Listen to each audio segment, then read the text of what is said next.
दो सहयोगी लगातार हमारे साथ मौजूद है, गोपी और अनीशा। अनीशा, आप बता रही थी कि माफी पहले ही अगर मांग ली जाती तो कोई पॉसिबिलिटीज थी, लेकिन जब ये पूरा मामला आगे बढ़ गया, सुनवाई होने लग गई, 17 मार्च को ही सुनवाई जो है पूरी होकर फैसला सुरक्षित रख लिया गया था और आज फैसले का दिन था, तो आज तो और कोई गुंजाइश माफी की नहीं बनती थी। जी बिल्कुल नेहा, माफी की गुंजाइश तब होती है जब सजा ना, जब फैसला ना आया हो। फैसला आने से पहले अगर राहुल गांधी माफी मांग लेते तो फिर किसी तरह से सुलह होकर ये मामला रफा दफा हो सकता था। लेकिन यहाँ पर हमने अभी थोड़ी देर पहले जो गोपी जिनसे बात कर रही थी, वहां के एक सीनियर अधिवक्ता और कांग्रेस के नेता, वो अभी भी यही कह रहे हैं कि राहुल गांधी ने जो कहा वो कुछ गलत नहीं था। उनका कोई इंटेंशन नहीं था किसी भी कम्युनिटी को या किसी भी व्यक्ति को डिफेम करने का, और इसलिए राहुल गांधी ने माफी नहीं मांगी क्योंकि उन्होंने कुछ चीज गलत कही नहीं। अब यही दलील लेकर अब हमें पूरी उम्मीद है क्योंकि कानूनी प्रक्रिया अब ये है कि क्योंकि इस कोर्ट से उनको सजा मिली है, इसलिए अब अगला कदम उनका ये रहेगा कि सेशन कोर्ट में वो अपील लगाएंगे इस जजमेंट के खिलाफ, और वहां पर भी यही दलील देंगे कि जो उन्होंने कहा वो पॉलिटिकल नैरेटिव के तहत, वो पॉलिटिकल स्पीच के तहत उन्होंने कहा, इसलिए उसको डेफेमेशन नहीं माना जा सकता।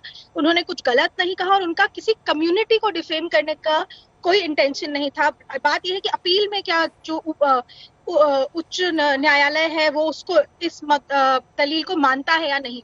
लेकिन राहुल गांधी के लिए फिलहाल कानूनी मुश्किलें और भी हैं, क्योंकि इस वक्त क्योंकि उनको 2 साल की सजा दी गई है, इसलिए उनकी जो संसद। इस वक्त हमारे साथ पूर्णेश मोदी मौजूद है जिन्होंने राहुल गांधी पे मामला दर्ज किया था। पूर्णेश भाई, ये बताइए कोर्ट का जो फैसला आया है क्या कहेंगे?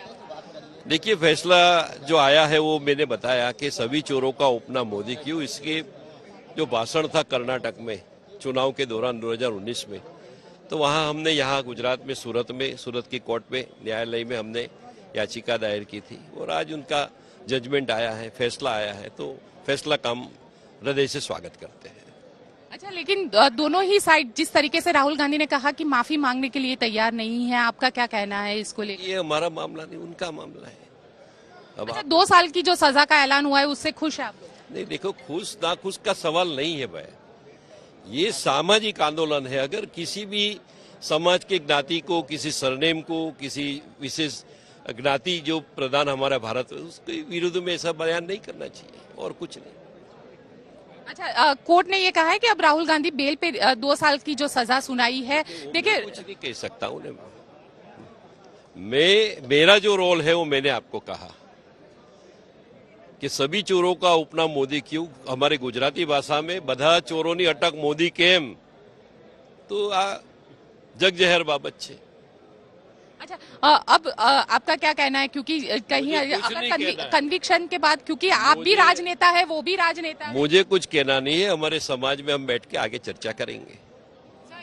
चलिए, तो ये थे पूर्णेश मोदी जिनका कहना है कि समाज में बैठ के वो आगे चर्चा करेंगे, क्योंकि जिस तरीके से राहुल गांधी को लेकर आज अब जब कोर्ट की सजा का ऐलान हुआ है, राहुल गांधी को कन्विक्ट किया गया है, 2 साल की सजा का ऐलान हुआ है। हालांकि राहुल गांधी को इस वक्त कोर्ट के जरिए बेल मिल गई है, लेकिन 30 दिनों में उनको ये मामला ऊपरी अदालत में चैलेंज करना रहेगा। कैमरामैन प्रीतेश रावल के साथ गोपी घांगर, सूरत आज तक।